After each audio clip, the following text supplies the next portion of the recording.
Olá pessoal, tudo bem com vocês? Olha, os desafios ficam cada vez maiores conforme nós vamos avançando no estudo de Apocalipse.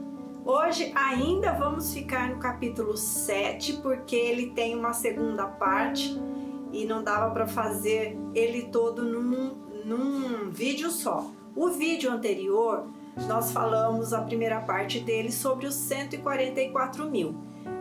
E dos versículos 1 ao 8, e nós também fomos para o capítulo 14, que também vai trazer visão dos 144 mil. Então, se você quiser saber, ainda não viu, tá lá no vídeo anterior a este. E aqui nós vamos ver a segunda parte das visões de João, ainda no capítulo 7, que é a visão dos glorificados. Nós já vimos um pouquinho sobre os glorificados no capítulo 6, nós vamos dar o paralelo aí para que vocês estejam entendendo o que nós estamos falando. Então eu te convido para ficar do começo ao fim, para que você possa compreender de uma maneira eficaz o estudo, tá bom? E fica comigo. Para mim é muito importante não só que você ouça, né, mas que você possa compartilhar. E se você fizer um comentário, que seja, para mim me ajuda bastante, porque é assim que funciona a plataforma do YouTube, não são regras minhas. Então, quanto mais comentário, quanto mais curtida, mais o canal, os vídeos são impulsionados e oferecidos para as outras pessoas. Então eu também faço como todos que estão aqui no YouTube, pedindo para que você possa curtir, comentar, compartilhar, e quem não se inscreveu, se inscreva. Eu agradeço muito por você estar aqui, pela sua vida, em nome de Jesus. Deus te abençoe ricamente, tá bom? Que você possa também ser abençoado nesses estudos. Bom, então vamos para Apocalipse 7, dos versículos 9 a 17. Lembrando que, como eu disse no vídeo anterior, ele falava sobre os 144 mil, né, que são separados das tribos de Israel. Esses serão selados, foram selados, e tá falando lá, tá no vídeo anterior, né, que Deus, que os dois anjos seguram os quatro ventos, que os quatro ventos é o poder que traz o juízo, até que os 144 mil recebam nas suas testas o selo de Deus, para que eles sejam protegidos dos juízos. E aqui do versículo 9 ao 17 é uma outra visão que vai falar sobre os glorificados. E também nós temos um pouco de uma parte desses glorificados que também já foram mencionados no capítulo 6. Então nós vamos juntar tudo para que seja compreensível para vocês que acompanham os estudos aqui. Então vamos lá. Apocalipse 7, 9 diz assim: depois destas coisas, ou seja, dessas coisas que eu acabei de falar, sobre os 144 mil, aquilo que ele viu. Depois dessas coisas vi, e eis grande multidão que ninguém podia enumerar. Aí ele fala de todas as tribos, nações, povos e línguas. Então ele vê uma grande multidão no céu de gente de toda parte, de todas as nações, de todos os povos, de toda a língua. Então, gente do mundo inteiro, ele vê essa multidão lá no céu. E diz: em pé diante do trono do Cordeiro, vestidos de vestiduras brancas, com palmas nas mãos, e clamavam em grande voz, dizendo: ao nosso Deus que se assenta no trono e ao Cordeiro pertence a salvação. Esta grande multidão de pessoas já estão no céu e já estão com vestiduras brancas, com palmas, que simboliza, né, a adoração, o recebimento do Senhor, estão perante o Cordeiro, adorando e reconhecendo que a Ele pertence a salvação. Nos versículos 13 a 14 diz assim: um dos anciãos tomou a palavra dizendo: estes que se vestem... Então é como se um desses anciãos, né, chegasse e falasse assim para o João: eu vou pôr nas minhas palavras, né? Você sabe quem são esses de roupas brancas? Quem são eles e de onde eles vêm? Então, vou falar agora como está na Bíblia, né? Estes que se vestem de vestiduras brancas, quem são e de onde vieram? É o ancião perguntando para João, que está lá no céu, tendo essas revelações e visões. E no versículo 15, ele relata: respondi-lhe, meu Senhor, tu sabes. Tipo, eu não sei, mas o Senhor sabe. Ele então me disse: estes são os que vêm da grande tribulação e lavaram suas vestiduras e as alvejaram no sangue do Cordeiro. Então, João já está vendo aqui uma grande multidão de pessoas de todo o mundo que foram mortos, na verdade, na grande tribulação, não se renderam ao anticristo, não tomaram a sua marca, e eles foram mortos por seguir o Cordeiro, e eles estavam na grande tribulação, e agora eles são recebidos no céu e recebem vestiduras brancas. Muito bem, agora nós temos a passagem que eu falei para vocês, que está em Apocalipse, no capítulo 6, versículo 9 e 10, que diz assim, voltando um pouquinho na abertura dos selos, João tem a visão de outro grupo de pessoas que também está diante de Deus. Olha só, vamos juntar uma coisa com outra, porque são o mesmo tipo de pessoas, porém de épocas diferentes. Vamos lá. Apocalipse 6, 9 e 10 diz assim: quando abriu o quinto selo, vi debaixo do altar as almas daqueles que tinham sido mortos por causa da palavra de Deus e por causa do testemunho que sustentavam. Clamaram em grande voz, dizendo: até quando, ó soberano Senhor, santo e verdadeiro, não julgas nem vingas o nosso sangue dos que habitam sobre a terra?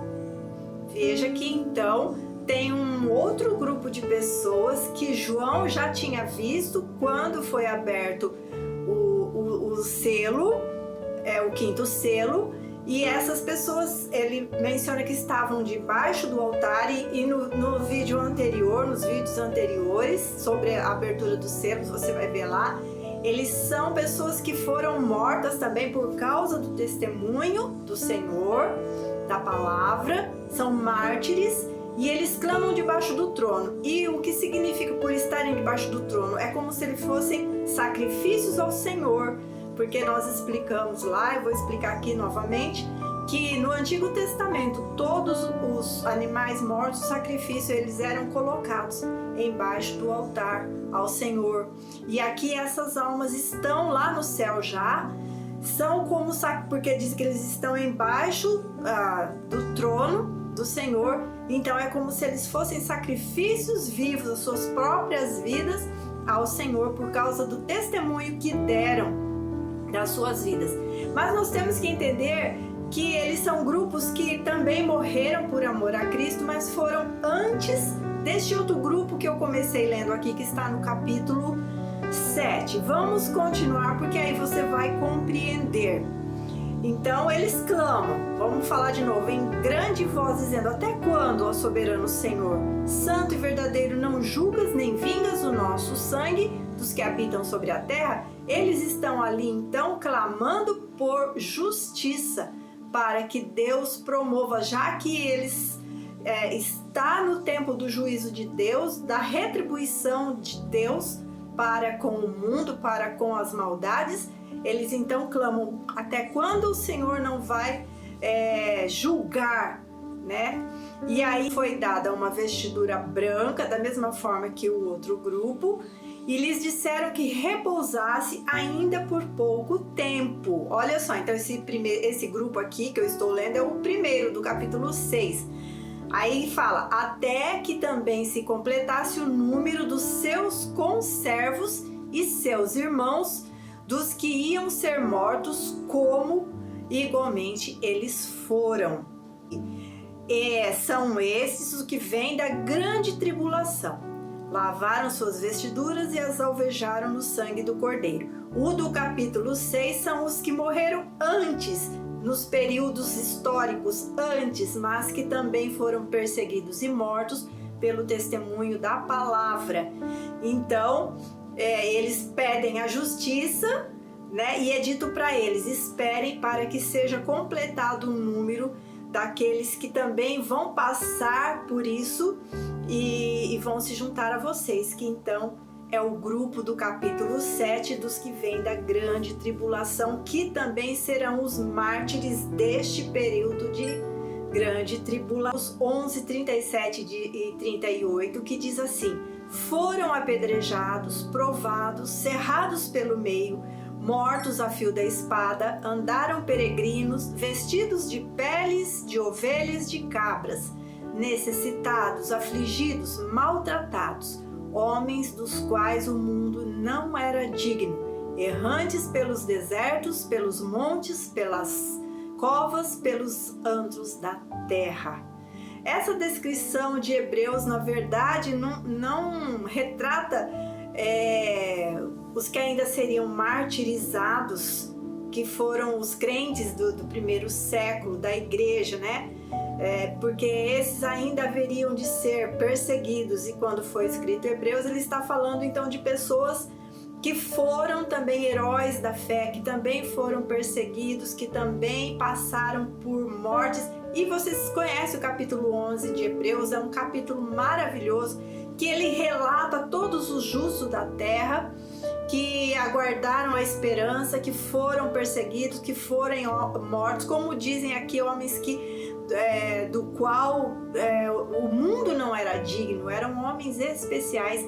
E lá em Hebreus ele começa até de Abel, o justo Abel, que foi morto pelo seu irmão, né? Então ele vai relatando, ele fala de Abraão. Então, em todos os tempos, nós vemos pessoas que foram perseguidas e mortas por causa da verdade, né? Agora, tem também os mártires, que são a igreja do Senhor. Esses foram perseguidos e mortos, ok? Martirizados pela história do século I, né, a era de Cristo, até o terceiro século. Foram mais de 300 anos que os cristãos foram perseguidos, martirizados, mortos por causa da palavra e do testemunho de Cristo.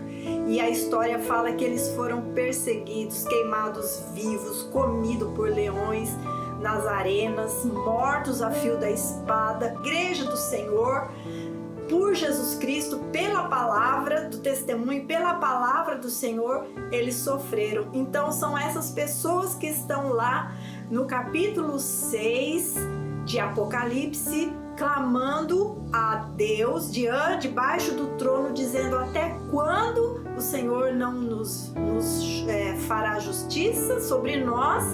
E no capítulo 7, então, como nós vimos aqui, outro grupo que também vai morrer por amor, porém fala que esses vão se juntar àqueles que já estão no céu, que vão passar pela grande tribulação. Eu queria falar agora sobre essa questão da grande tribulação, daqueles que serão mortos, quem vai morrer, quem vai ser martirizado, porque nós temos teologicamente segmentos que falam sobre a igreja passar ou não pela grande tribulação. Nós chamamos de pós-tribulacionistas a corrente que apoia que a igreja do Senhor Jesus Cristo vai passar por todos os juízos que virão sobre a terra. Aqui nós já começamos na abertura dos selos, e conforme nós formos estudando aqui em Apocalipse, nós vamos ver que as coisas vão se intensificando e nós vamos ver coisas que nunca aconteceram. Não é como as catástrofes que nós vemos hoje. Isso que nós vemos e vivenciamos em termos mundiais não é nada para se comparar com as coisas que irão acontecer nesse tempo e que vem de juízos da parte de Deus. Nada para se comparar. Nós vamos depois avançando no livro e nós vamos ver. Mas tribulacionistas que defendem a tese de que a igreja do Senhor passará por este terrível tempo de juízo, tá? E tem os pré-tribulacionistas que defendem que o Senhor vem antes, assim que o anticristo se manifesta, conforme está em Tessalonicenses, a aparição da apostasia, que nós já estamos vendo a apostasia e muitas coisas já se cumprindo. Então, quando a manifestação dele, o Senhor vem e leva a sua igreja, arrebata a sua igreja, e aí virá esse período de 7 anos, e depois Jesus volta no final dos 7 anos, já com o seu povo redimido. E vamos ver também a sequência das coisas. Então, esses que creem que Jesus arrebata a igreja antes são os pré-tribulacionistas. E os pós-tribulacionistas defendem que a igreja vai passar por aqui, por tudo isso, e que depois Jesus vem no final e aí leva todo mundo com ele. Bom, eu não vou ficar defendendo tese. Eu quero estudar, como eu sempre me propus, do começo ao fim, a Bíblia pela Bíblia. Vamos analisar os textos bíblicos, vamos tentar chegar numa compreensão melhor. E eu faço isso com muito temor diante de Deus, e muito temor diante de Deus principalmente, e também dos meus irmãos, porque todos nós cremos no Senhor Jesus e vamos estar com Ele, queremos estar com Ele. Ok? Então, o argumento dos pós-tribulacionistas é porque eles dizem, né, eu estou bem generalizando, tá? Não estou me aprofundando, mas só para que você tenha uma ideia. Eles argumentam, se os primeiros cristãos, como nós já lemos ali em Hebreus e né, na era cristã, os cristãos novos que formaram a igreja sofreram, por que então nós seríamos poupados, nós, igreja hoje, os cristãos de hoje, por que nós não passaríamos por perseguições e mortes e tribulações? Porque nós somos diferentes. Se eles passaram, foram mortos, cerrados ao meio, crucificados, foram comidos por leões, martirizados, enfim, coisas bárbaras que foram feitas com os cristãos. E aí, quando eu estava hoje estudando ainda os meus estudos, ainda completando, ainda estudando, eu falo com muito temor que o Espírito Santo me revelou algo assim no meu coração, porque até mesmo eu não tinha uma resposta eficaz sobre isso, mesmo estudando, vendo pessoas que falam sobre isso. E Deus mostrou algo para mim e eu quero compartilhar com vocês. Então, no princípio da igreja, os cristãos sofreram a ira dos homens contra Deus, ok? Eles foram perseguidos por homens que odiaram a Deus, odiaram Jesus, mataram Jesus, crucificaram Jesus, odiaram os cristãos, perseguiram os cristãos, né? E eles achavam que desta forma eles iam exterminar com o cristianismo e impedir o avanço do cristianismo e da palavra de Deus, e que eles iriam com isso matando os cristãos, que eles iam fazer com que tudo fosse apagado, inclusive que mataram Jesus, e enfim, tudo que vocês conhecem a esse respeito. E nós vamos ver também, seguindo ali na Idade Média, tudo que tentaram fazer para impedir as escrituras, queimando bíblias, matando, queimando as pessoas que vinham usadas pelo Espírito Santo de Deus, querendo até traduzir Bíblias para línguas, para outras línguas, para línguas deles, né? Muitos foram mortos por causa disso. Então, o que Deus me mostrou, gente, é que essas perseguições, elas partiram de homens para homens, da maldade das pessoas, né, para com os cristãos. Mas a gente também vai ver na história que o que eles fizeram, o efeito deles foi um tiro no pé, foi o contrário. Porque quanto mais os cristãos eram perseguidos, mais o evangelho era espalhado. Quanto mais eles tinham que se espalhar para se esconder, para se refugiar, para ir para outras terras, mais o evangelho crescia. Então Deus teve um propósito nisso. Deus usou toda a história, tudo isso. E essas pessoas são aqueles que estão lá no céu, diante do altar de Deus, dizendo: até quando, Senhor, tu não julgas? E o Senhor não faz justiça, porque eles deram as suas vidas por amor ao Senhor Jesus, não negaram, não renunciaram à fé. Mas, na verdade, eles sofreram martírio, mas eles sofreram um martírio que era de homem para homem. Era de pessoas para pessoas, de sistema para pessoas, de poder humano para pessoas. E quando nós vamos analisar Apocalipse e nós vamos ver tudo que está relatado lá, não é nada de homem, não é nada. E o Senhor me mostrou isso hoje, gente. Agora a ira não é dos homens contra homens, mas a ira é de Deus. Esta ira agora se manifesta contra todos que o tempo todo repudiaram a Deus, o Evangelho, o cristianismo, a palavra da verdade. A ira agora é contra aqueles que perseguiram os cristãos, maltrataram, mataram. É contra a injustiça do mundo, do pecado. E todos aqueles que tentaram e ainda tentam destruir a palavra e o testemunho de Cristo. Então, não é um termo de comparação, não dá para comparar. Ainda que aqueles cristãos foram sim muitos, desde os apóstolos que morreram.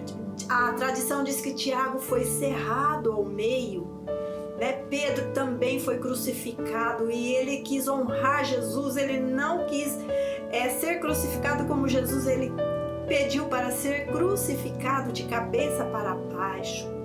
Então foi sentenças de homens para homens, mas aqui na grande tribulação o juízo vem de Deus para homens. Esse juízo não é mais agora para punir os cristãos, os seus filhos, ainda que esses vão morrer na grande tribulação, porque são pessoas que por algum motivo não foram arrebatados, porque nós sabemos, quem sabe a outra metade da igreja, porque lá na parábola das 10 virgens, o Senhor Jesus ele fala sobre um grupo de pessoas, de virgens que eram consideradas a noiva do Cordeiro. As 10 virgens, as 10 estavam ali esperando o noivo, as 10 cansaram porque o noivo demorava, leia lá a parábola, e porém 5 estavam pronta, que mesmo que o noivo chegasse, elas estivessem ali adormecidas, elas estavam preparadas e prontas, mas 5 estavam, além de dormindo, estavam sem óleo nas suas lamparinas. Então, quem sabe, eu estou colocando aqui uma pergunta, uma argumentação, quem sabe esses que vão, esse povo que também é chamado de igreja, que vai ficar na grande tribulação, não sejam esses que conheceram a verdade, mas que não estavam prontos para ser levados. E também nós sabemos que este tempo é para o povo judeu, como nós lemos lá em Daniel, até que acabe o tratamento com o seu povo, como Deus fala para Daniel. Ok? Me parece assim razoável que agora nós vamos padecer debaixo desse juízo, a igreja do Senhor, pois nós entendemos que ele virá justamente para fazer juízo contra os perseguidores e para provar os habitantes da terra. Olha só o que está escrito em Apocalipse 3, no versículo 9 e 10, onde João já relatou a carta às igrejas, quando até esse capítulo 3 ainda no Apocalipse está tratando com as igrejas. Depois, a partir do capítulo 4, você não vê mais falar sobre igreja. E aqui nós vemos o anjo trazendo a mensagem aos candeeiros, às igrejas daquela época, que também nós falamos que as igrejas pode ser a igreja de todos os tempos, a igreja do Senhor, eu como igreja, a igreja de hoje, a igreja, enfim, de todas as épocas, eras, décadas, e enfim. E lá em Apocalipse, justamente a carta à igreja de Filadélfia, que é a igreja que foi considerada sem reprimenda, sem repreensão, a igreja que estava mais dentro dos parâmetros da palavra de Deus. E essa é a verdadeira igreja, é a igreja que vai, subir, é a igreja que vai com o Senhor. Entende o que eu quero dizer? Veja o que diz lá, Apocalipse 3, 9 e 10, diz assim: veja o que farei com aqueles que são sinagoga de Satanás e que se dizem judeus e não são, mas são mentirosos. Farei, porque aqui a igreja nesta época ainda era formada de judeus, gente, na época do Apocalipse, ok? Então a mensagem era para aqueles cristãos, tinha os gentios também, mas para aqueles que se diziam cristãos, estavam no meio da igreja, mas não eram. E aqui o texto fala que eles eram da sinagoga de Satanás. E fala que se dizem judeus e não são, mas são mentirosos. Farei que se prostrem aos seus pés. E aos seus pés o quê? Da igreja verdadeira. E reconheçam que eu o amei.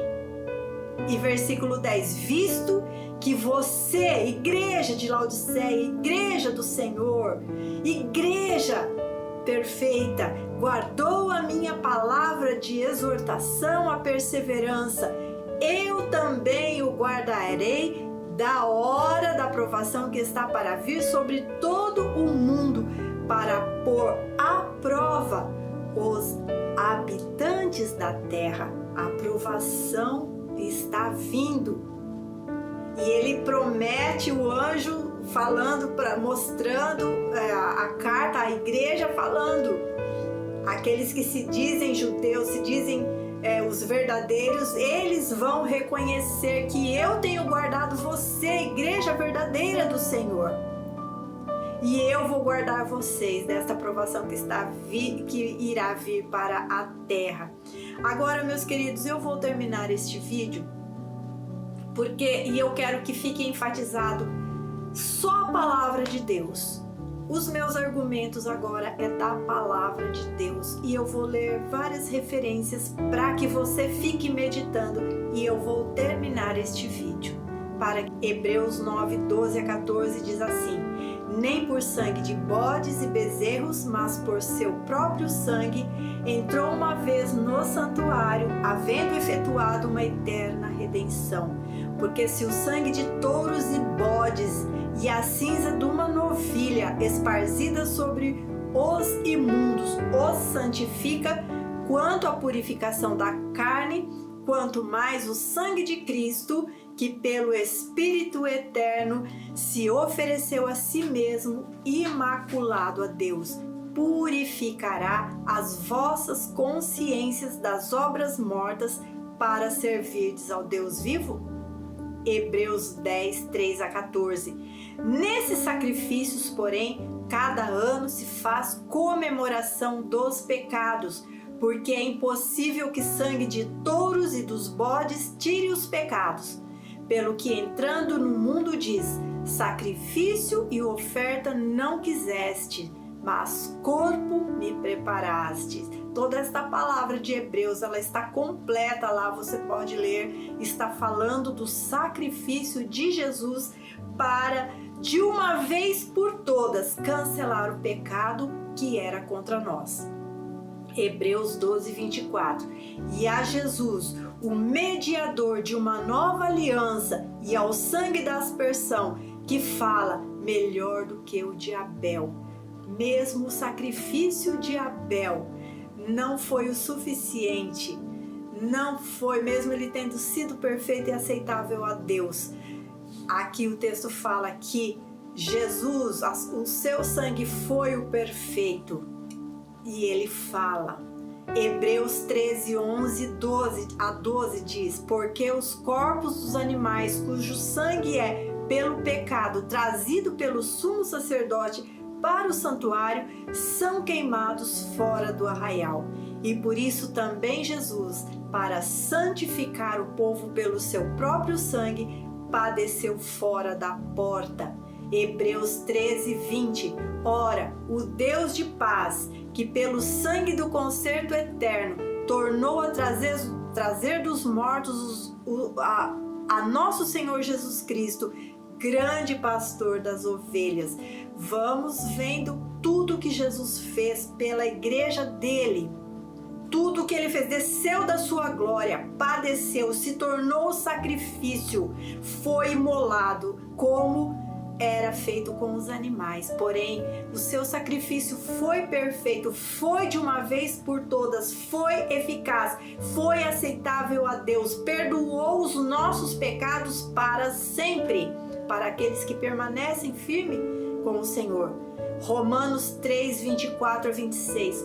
Sendo justificados gratuitamente pela sua graça, pela redenção que há em Cristo Jesus, ao qual Deus propôs para propiciação pela fé no seu sangue, para demonstrar a sua justiça pela remissão dos pecados dantes cometidos sob a paciência de Deus, para demonstração da sua justiça neste tempo presente, para que ele seja justo e justificador daqueles que têm fé em Jesus.